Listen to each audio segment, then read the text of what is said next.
Bienvenidos a la continuación de nuestro curso de reentrenamiento en vigilancia de la materia de modus operandi delincuencial.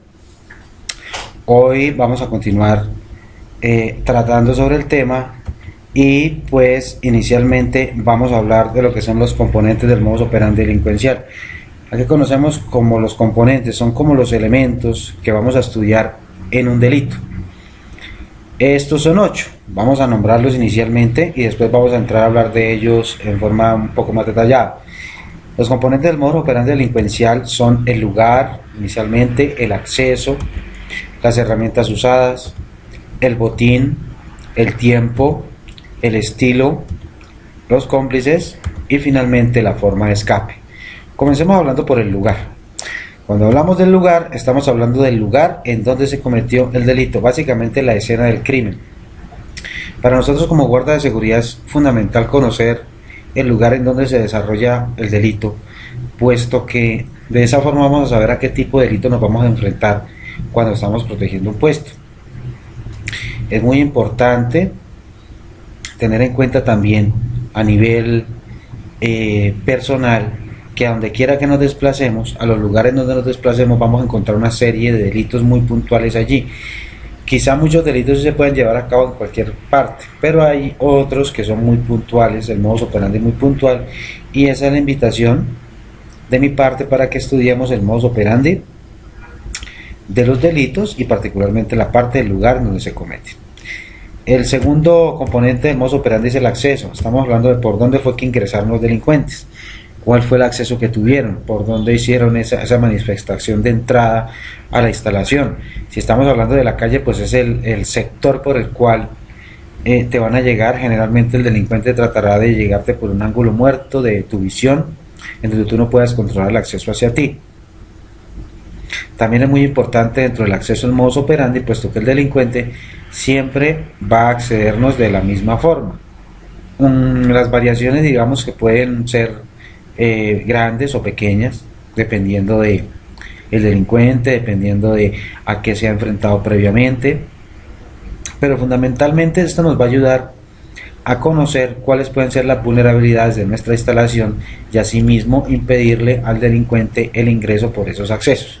Generalmente en nuestro país, aquí en Colombia, el acceso del delincuente es por la puerta. Nuestra invitación es a mantener nuestras puertas cerradas.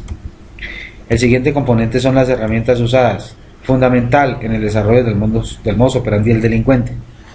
Todo delincuente necesita de unas herramientas para cometer el delito. Algunas de ellas se ven físicamente, otras no, como por ejemplo en los modalidades de fraude, el delincuente básicamente va a usar algunas herramientas físicas, pero otra que la gente a veces no percibe es el habla, porque básicamente él va a tratar de embaucarme por medio de su charla para que yo crea en lo que él me está ofreciendo, en lo que él me está diciendo. Otra herramienta que de pronto no se ve es la ambición de las personas. Muchas veces la gente cae en el delito por ambición, a veces caen por tristeza, por dolor, etcétera. Todos los delitos requieren de herramientas. En la medida en que uno conoce y estudia los delitos y conoce las herramientas de los delitos, pues básicamente vamos a estar orientados a que en el momento en que yo veo la herramienta o detecto la herramienta, yo puedo inferir que un delito está a punto de cometerse y puedo más fácilmente identificar la modalidad a la que me voy a enfrentar y cómo enfrentar ese delito. El siguiente componente es el botín. ¿Qué fue lo que los delincuentes tomaron? ¿Qué fue lo que se llevaron? En el caso del hurto. En el caso de otros delitos, por ejemplo de homicidio, estaremos hablando de la vida de una persona, estaremos hablando de una víctima. Básicamente el botín en este sentido sería el pago que va a recibir. Sabemos que los delincuentes se especializan en cierto tipo de botines. También manejan una especie de estratos entre ellos. Entonces debemos conocer exactamente cuáles son los botines en cada modalidad, y asimismo en nuestros puestos de trabajo tenemos que identificar cuáles son los probables botines a los que los delincuentes pueden llegar a presentar algún interés y por los cuales puedan penetrar nuestra instalación. Asimismo, a nivel personal, tú tienes que ser consciente que tú encima en la calle llevas muchos botines y que ese botín que tú llevas o botines que tú llevas pueden ser o pueden llegar a llamar la atención a muchas personas en la calle, incluyendo obviamente a los delincuentes. El siguiente componente es el tiempo. ¿En qué momento comienza la acción delictiva? ¿En qué momento termina? Muy importante porque los delitos siempre necesitan un tiempo en el cual se deben desarrollar.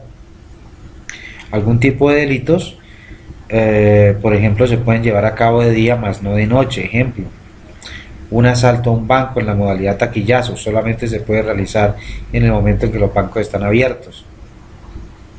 Por ejemplo, en el caso de Bogotá, el sistema Transmilenio presenta muchas situaciones de muchos tipos de delitos, particularmente uno que se conoce como la modalidad de cosquilleo, que es precisamente cuando el delincuente te esculca los bolsillos para sacarte de diferentes elementos. Esa modalidad se facilita mucho en las horas pico, que es cuando el bus se encuentra totalmente lleno. Entonces, ese tipo de tiempo yo tengo que controlarlo y saber a qué tipo de delitos se pueden presentar durante esas, digamos, minutos en los que yo me estoy desplazando, en los que estoy protegiendo la instalación. El siguiente es el estilo. El estilo tiene que ver con la forma como se presentaron los delincuentes, qué dijeron, cómo estaban vestidos. Básicamente sabemos que el delincuente no va a llegar con un cartel que diga soy delincuente. El delincuente siempre va a tratar de mimetizarse. Lo que vamos a identificar es el estilo en cómo él se mimetiza. Es una modalidad que se utiliza mucho en la suplantación de autoridades y de funcionarios. En la suplantación de autoridades encontramos delincuentes vestidos de policías, de agentes del CTI, de fiscales, etc. En la suplantación de funcionarios encontramos personas disfrazadas de de funcionarios que pertenecen a los diferentes servicios públicos. En la materia de procedimientos de vigilancia y particularmente la de controles de acceso, vemos la forma en la cual debemos controlar ese tipo de situaciones para que nuestra instalación no sea vulnerada. El siguiente son los cómplices. Su mismo nombre me lo indica. Todas aquellas personas que están vinculadas con el delito. Todos aquellos miembros de la banda, del grupo delincuencial, e inclusive aquellas personas que no hacen nada también por impedir o por informar cuando tienen conocimiento de estos desarrollo de estos delitos, se consideran cómplices. Y finalmente tenemos la forma de escape. El delincuente siempre va a tratar de huir de la escena, obviamente. Un trabajo de un delincuente no está completo si él no logra escapar de la autoridad. Así que esta es una de las partes importantes del modus operandi delincuencial. Él obviamente va a tratar de utilizar formas en las cuales pueda huir de la escena rápidamente o se pueda camuflar y pasar desapercibido, inclusive estando allí mismo dentro de la escena. Entonces es muy bueno también conocer esto, porque muchas veces el delincuente vuelve a la escena del crimen a ver qué fue o cuáles fueron los resultados de su accionar delictivo. Bien, esta fue nuestra segunda lección. Dejamos hasta acá, ya hablamos de los componentes del modus operandi y en la siguiente lección vamos a hablar con respecto a el modus operandi, pero orientado a los diferentes sectores o gremios productivos en los cuales como guardas, como vigilantes, estamos prestando nuestros servicios. Mil gracias a todos.